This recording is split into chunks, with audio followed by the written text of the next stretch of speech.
All right, good morning everyone. Coming to you live from Sitka, Alaska. Let me see if I can get you a shot of the harbor back behind me. So you can see that back there.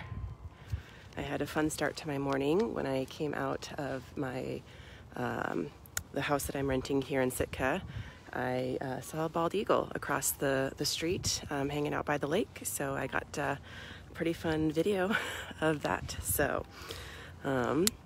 welcome as people are joining. If you have any questions, please feel free to submit. I am Bec McDorman. You can follow me on Instagram at Dietitious. That's Dietitious, Dietitious. Combination of dietetics and delicious. Good morning, everyone. Thank you for joining. Where is everyone from? I am originally from Southern California, so Alaska is a little bit of a different territory for me, but please share where everyone is from. I would love to hear from you. Any questions that you have about my experience as a dietitian here in Alaska. I've been here now for about 6 months now, and would love to share some information with you. So feel free to put in any comments that you have, any questions. Would love to hear from where you're from, and I'll go ahead and answer those. We have someone from Atlanta. Welcome, Kathy. And yeah, I get those beautiful mountains in the background. I knew I had to do this outside just because I'm in Alaska, so why not? That sun is definitely up early in the morning and stays out quite late. Sitka is in the southeast region of Alaska, so their sunrise is a little bit earlier and their sunset is a little bit earlier as well compared to Anchorage, which is the south central area of Alaska. In addition to some of the northern areas of Alaska, obviously you get to the point where the sun does not set in the summer. So I have not quite been to that area yet where the sun is not setting. So far we're still getting quite a few hours of actual darkness where I've been. But eventually we will have the midnight sun, as Alaska is known for. So. All right, well, thank you everyone again as you join. Please feel free to submit any questions that you have about my experience as a dietitian in Alaska. Happy to just kind of tell you a little bit about my journey as well as those questions come in. So my name is Bec McDorman, and I have been a dietitian for almost 5 years now. I did my dietetic program at Cal Poly Pomona in LA County in California. And that was my, combined with my master's in agriculture, actually, with an emphasis in nutrition and food science. So I did that at Cal Poly, master's and DPD at the same time. And from there, I did my internship at Johns Hopkins in Baltimore, Maryland. So went from Southern California to East Coast. From there, I went to a small rural facility in central Washington, ERD. From there, then I moved down to Palm Springs. I became a CNM at a facility in the Palm Springs, California area. Very hot. Oh, looks like we had a little bit of connection there. From Palm Springs, I went to San Diego, became a district CNM, so 2 hospitals and a long-term care facility. And you know, that burnout is real. So I see that there was a question about what made me want to go to Alaska and what was the biggest adjustment to moving here. So I had always jokingly said I should just move to Alaska because I hate the heat, which is ironic that I then lived in Palm Springs. But I had never actually been here before. Let's see if, there we go. Okay, I'll stop moving around, so hopefully that connection doesn't keep dropping. Had never actually been to Alaska before, and so that was something that in September I decided, you know, I need to go to Alaska. So my mom and I came up just for a quick trip. I just used a couple days of PTO, and you know, September's not the best time of year to come to Alaska, I would say. You have the transition periods between seasons, and September is kind of that wet, cold, rainy part that's not really as pretty. But I mean, Alaska's gorgeous, so when something is gorgeous and then not as pretty, it's still very pretty. So I fell in love with Anchorage and moved to Anchorage in early November of last year. So I've been here now for about 6 months. You know, people warned me that, you know, oh, well, your winter is going to, you know, you're going to have a tough winter. And, you know, really Anchorage, south central region of Alaska is not that bad. It is the largest city in all of Alaska. About, I think I want to say 50% of the population of all of Alaska lives in Anchorage. That's about 350,000 people. So not that big of a city and not that many people in the state. So moved to Anchorage then in November and really did not have a super strong winter. It was relatively mild, especially having lived in Baltimore and in central Washington. I'd had some mild winters before, so it was very similar to that. But the biggest adjustment so far has been this daylight, actually. And I already have insomnia, so when the sun is not setting until 10 o'clock at night, which means there's still twilight for another hour or so, it messes with your head a little bit. So that's been definitely the biggest adjustment. I think also the other adjustment, just as far as being a dietitian, has been really learning about the Alaska Native culture and how the different populations, the different areas have different food preferences and what are some of those traditional foods. I've been lucky to be able to try things like seal oil and black meat, which is kind of like seal jerky that's stored in seal oil. I will say I'm not a fan of the seal oil, but there is a long-term care facility in Kotzebue, Alaska that through a special initiative is able to serve their residents the seal oil, which is just absolutely amazing. And they serve it with frozen bits of salmon and caribou, which is how they would have eaten it before they were in the facility. So it's really awesome that they're able to do that. They also have a program called the Siglock, where a hunter is basically, his entire time is invested in the Siglock, and it's maintaining getting the seal meat, maintaining getting the caribou, fishing for wild salmon, and it's specifically for this healthcare facility. So it's amazing that that this facility exists and that this program exists and that we're able to give those residents foods that they are familiar with, that they grew up with, and they're not in a long-term care facility that is ignoring their culture and their heritage. And that's just been really amazing to see and to learn. You know, to just have that experience, you know, who really, how many people have actually been to Kotzebue, Alaska? You know, it's a very remote area. There is some struggles with being so remote. It is a damp village, so there's different types of moisture level, I guess, wetness. Wet is, you know, alcohol is bought and sold freely. Damp is, there's restrictions on how much you can bring in and who can sell alcohol. So Kotzebue is a damp village because there is a liquor store. But there are also some dry villages where alcohol is not allowed to be bought or sold. And it is unfortunate that alcoholism is an issue here in Alaska. I think a lot of it stems from the long, cold, and dark winter. But you know, villages have taken it into their hands to try and limit that issue. And so there are certain villages, though, that there is, you know, people smuggling in alcohol and stuff like that. So it is a business, but you know, there's efforts being made to try and limit that. And hopefully moving forward with, you know, ongoing efforts, we can continue to help people.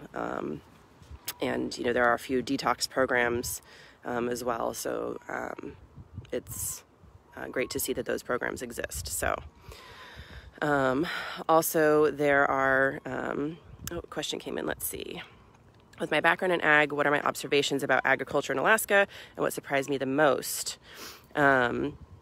So foraging is probably the thing that surprised me the most. Just the amount of people that know their wild plants, that will go and harvest beach asparagus, or they'll go out and grab, I believe cow parsnip and things like that. Like they just know about these plants and these roots and things like that. And they go and they're like, oh yeah, it's really great when you prepare it this way or prepare it that way. And I've, one, never even seen that thing before. Two, never gotten to try it because I've never seen it. And then three, it's like, wow, like you not only just know these things, but you go out and forage for them. And so that's a really common practice. People will go out and just harvest, the different kinds of berries that they have here. Salmon berries, blueberries, blackberries, raspberries, strawberries, the things that we know. And then there's all these other ones that, again, I had never heard of before. So I'm trying to remember some of them now, but there's just all these berries and things that pop up. And so people will harvest those during the summer, and then they'll can them so that they have them access to them all winter. So it's not just the people who do homesteading where, they try to be self-sufficient off the land. It's people who live in the city. They'll go out and forage and do those things. People do go out and hunt, and then they have giant freezers and they, use the meats. And it's really a fascinating, oh look, there's another bald eagle. I just love that. I love seeing things in nature. I've seen a couple moose, a couple bald eagles now. The one this morning was still the closest I've ever gone to one, but I haven't seen any bears yet. So Sitka is known for its bears. So you don't go out without bear spray, which I've never seen a bear in the wild, never had to use bear spray. So that's an adjustment as well. But as far as agriculture, it's really just amazing how many people get involved in it and how many people advocate for it and are foragers and who work to keep the Alaska plants alive, and to keep it, the things that are native to Alaska. So that's really fascinating. As far as restaurants that serve native Alaskan dishes, I have not been to any yet. We do have in Anchorage the Alaska Native Medical Center, ANMC, and they have an amazing traditional foods menu. And so they work with Nana Management Services, which is the company that I am employed by. And so they have an amazing traditional foods menu, and they have a great donation program as well. So they can accept donations from the public for things like beach asparagus, for different berries, for fish, for caribou, for deer, moose even. They have a program that allows them to accept those foods, which is just absolutely amazing that program exists. And it's eating my hair. It is an effort because people have to know in advance the requirements for donation, because you can't donate certain body parts, or it needs to be processed in a certain way. So sometimes they'll try and bring in I'm trying to think of something that we couldn't accept. Just for example, how you process the fish. If you bring it in and it's been processed in a certain way, we can't accept it. So we have to make sure that people know in advance, if you're going to donate, this is the form in which the meat, the fish, the plants need to be in order for us to accept. So their cafeteria has been closed currently because of COVID. So I'm not sure if they might be reopening that soon. But I do know that they have some things there that they serve, including the Eskimo ice cream, which is traditionally made with lard, animal fat, and mixed berries, and oftentimes now is made with vegetable shortening. So depending on where it's being made, if they can source the animal fat or not. So other dishes that I've sampled, I have not gotten to try muktuk yet, which is the whale blubber. I've heard some different experiences from different people, and just like any kind of steak or food item like that, there's going to be some pieces that are maybe more tender than others.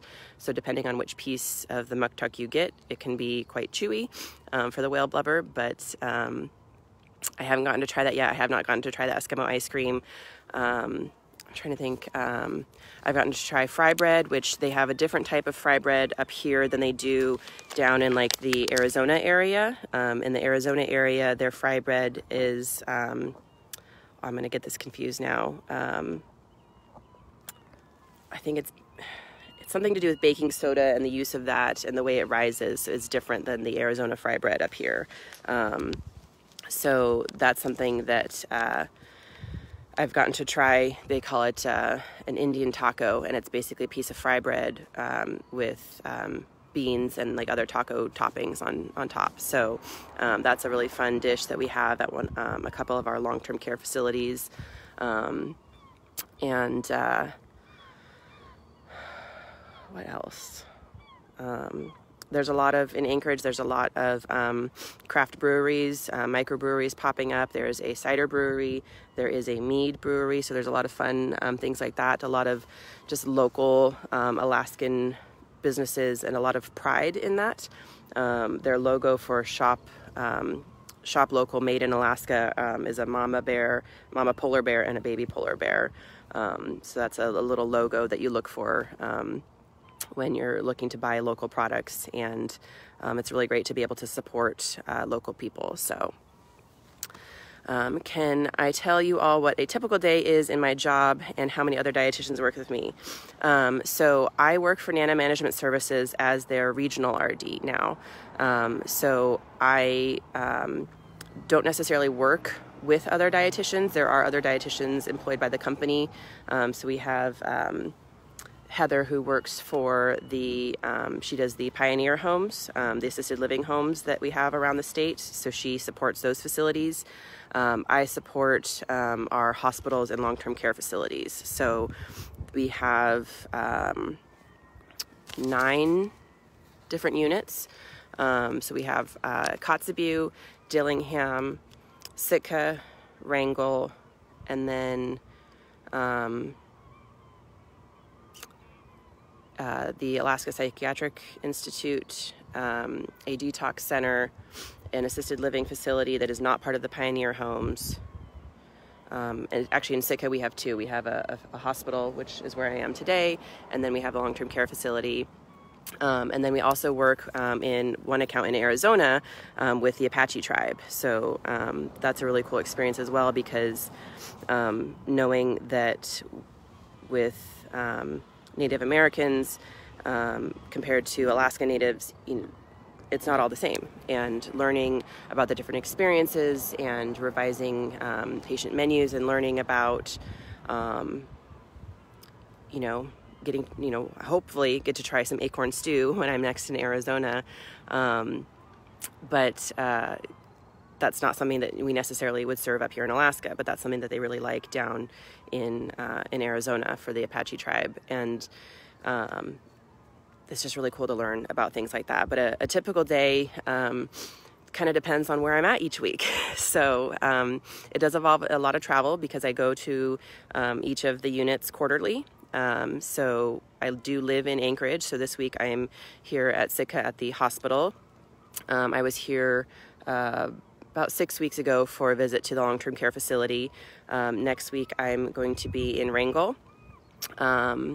And then the following week I'll actually be at the Conference on Native American Nutrition in Minnesota. So if anyone else is going or would like any information about that conference, I am happy to share. I'm very excited about that conference. It's really the only kind of its in existence of its kind, and very excited about that, and to learn more about different initiatives and programs and what other people are doing at other facilities, because I know that Nana Management Services is not the only company that does tribal healthcare or food service. But a typical day, I support the different general managers at each unit with any regulatory concerns. So I definitely have to stay up on regulatory issues. I help with policies and procedures, making sure that everything is in line with that. I assist with patient menus, with the diet software programming, with implementing diet software if they don't currently have diet software and they're using paper tickets. It's 2022, so trying to work to get our programs uploaded, and into a diet software so that they can utilize that, training the diet office staff, training the cooks and train line, things like that. So, there's really no typical in each day. When I am in Anchorage, I get to work from home. So that's about 1 to 2 weeks a month that I'm actually home working from home. I will be going in and doing support for the psychiatric center for patient assessments. And then I also do the quarterly assessments at one of our long-term care facilities. So it's a lot of different responsibilities, a lot of travel, but I think that will really help me continue to enjoy this position. I've been loving it so far. Continue to have growth and learn more. Each unit is going to have different challenges, and also with the fact that NMS is a great company to work for, and I've just felt very supported by them. So it's been great to be onboarded and to be their new regional registered dietitian. So let's see. Challenges with food supply and prices. Yes, absolutely. So my favorite story to tell with this is my story of buying some peanut butter and jelly. So I was in Dillingham, and there's one restaurant, and it's connected to one of 2 hotels, and the restaurant was closed the week I was there due to I think they had mentioned it was a fire or something. They just had to shut it down for a little bit to get it renovated, and so I went to the local market. I walked a couple blocks over to the local market, and I was like, okay, what can I get where my hotel room does not have a microwave, does not have a fridge? What can I get that I can sustain myself for a little bit and not have, food safety concerns. So I got a loaf of bread, a small tub of peanut butter, a small jar of jelly, so not like the giant, Jif or the giant Smuckers, the smaller jars of peanut butter and jelly, a gallon of water, and a box of wheat thins. And that was $56. Even if I had a fridge and a microwave, if I walked over to like the fresh produce section or things like that, the shelves were so incredibly bare. And this is 2 years into the pandemic. This is not onset of the pandemic. This is an ongoing issue. The facility there in Dillingham has had to wait sometimes 21 days for their shipment to arrive, and that's in healthcare. That's not the grocery store. That's for the patient food for the cafeteria that feeds all the staff at the hospital. So it is definitely a challenge, especially getting quality foods in. Yes, the strawberries might arrive, but half of them are rotten, and you have to, contact your distributor and say, we need a credit for these foods because we can't accept these. It's an issue. Also things such as, we're not going to serve regular salmon here. We want to serve Alaskan salmon, but our distributors can't get distributor pricing on Alaskan salmon. So we have to buy non-contracted products for salmon, and a few other things in order to, people here would know if you serve them food that is, this is not Alaskan salmon. They would know. I would have no idea because I like salmon sushi, but I am not a fan of cooked salmon necessarily. So I would not necessarily know the difference.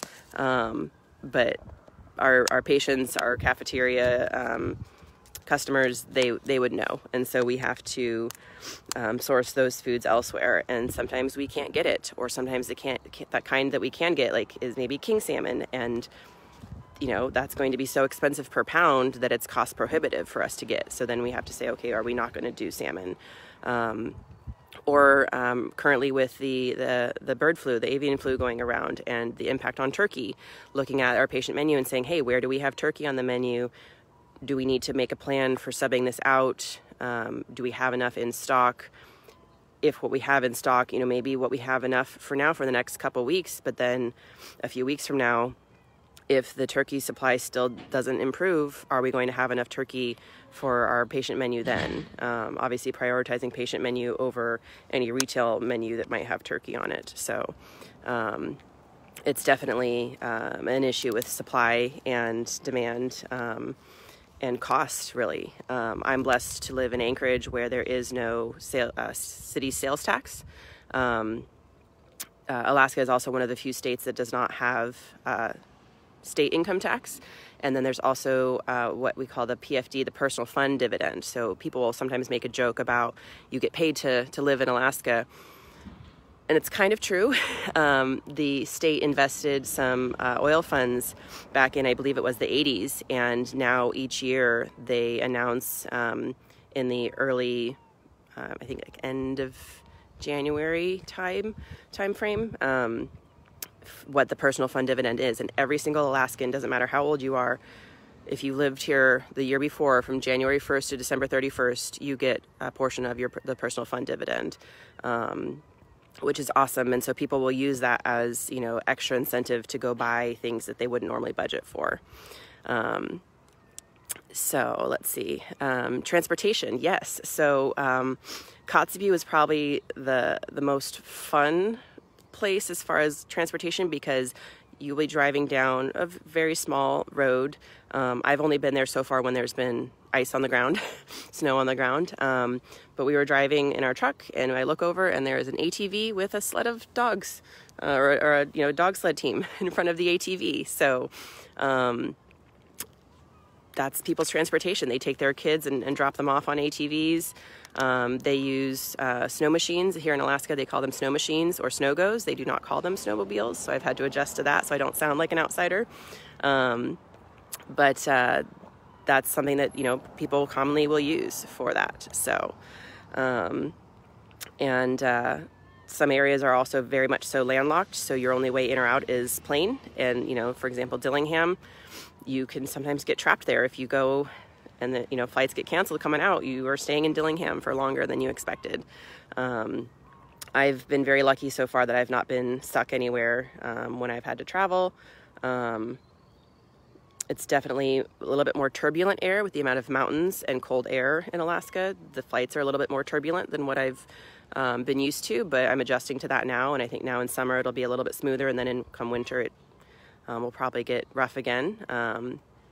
But that's transportation, really.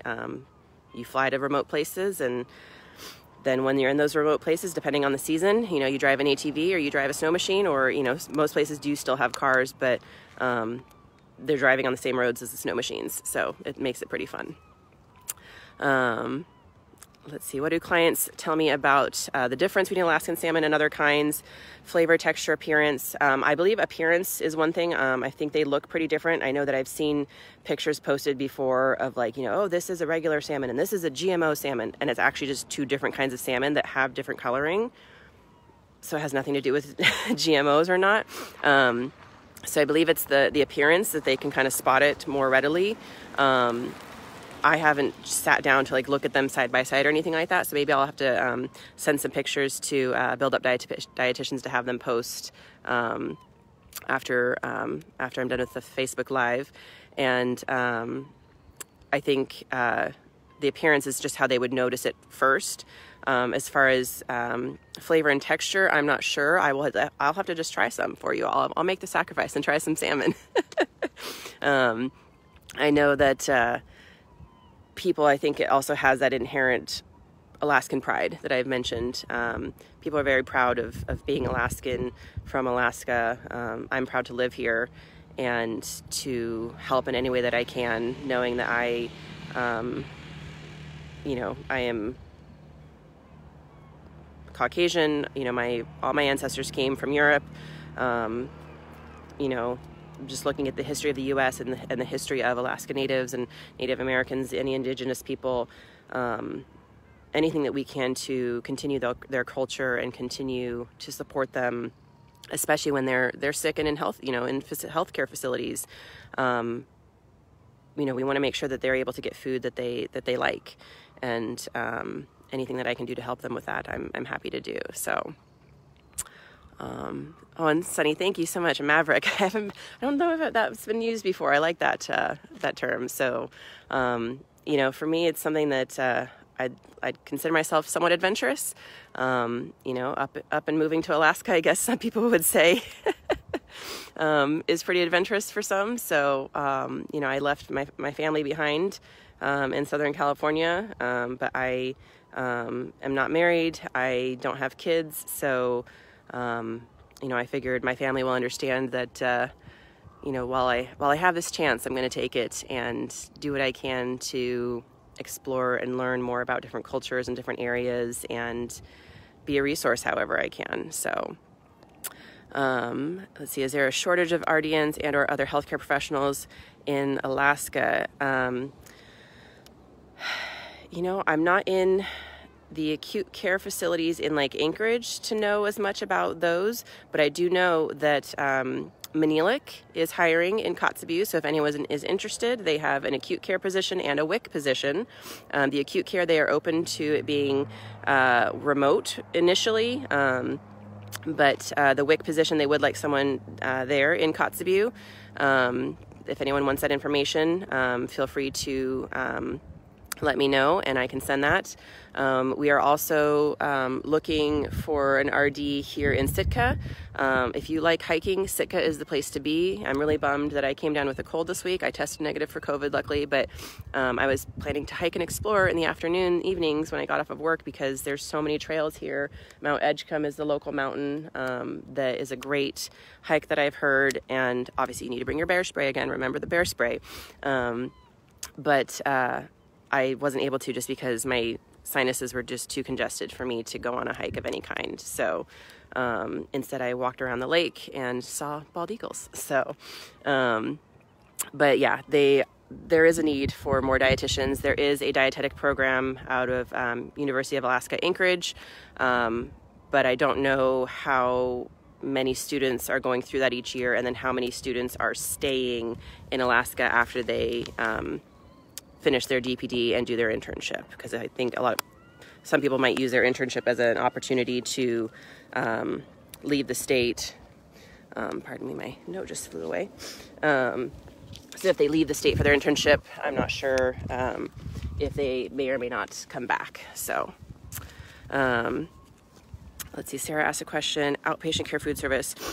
So I do food service in healthcare facilities, both acute and long-term care, across the state for different tribal facilities. So that's what I do. Let's see. And then Leah. So yes, I am a moderator for the continuing education group. And so what I do there is I post weekly, which I need to post today because I didn't get to it last night, CEUs for the following week. So if you're not a member of the Build Up Dietitians Continuing Ed group, please join. I'm a moderator there, and you will see my weekly posts, usually on Wednesdays or Thursdays for the following week, of all of the free CEUs that I have come across. It averages anywhere from 2 to up to 10 sometimes, depending on the week. Next week looks like it's going to be a busy week for CEU opportunities. So if you're not already a member of the Build Up Continuing Ed group, please feel free to join.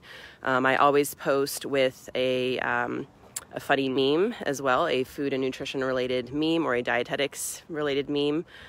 If you ever come across any funny memes, please feel free to send them my way as well. Always looking for more of those, although I do have a plethora in my Google Drive that I reference. So, but yes, please do join the Continuing Ed group. I post a lot of free CEUs. Every so often they'll be paid or, buy something and get a free CEU opportunity. But I will mention up front if it's not free. I get no sponsorship or anything like that from this. It's just something that I started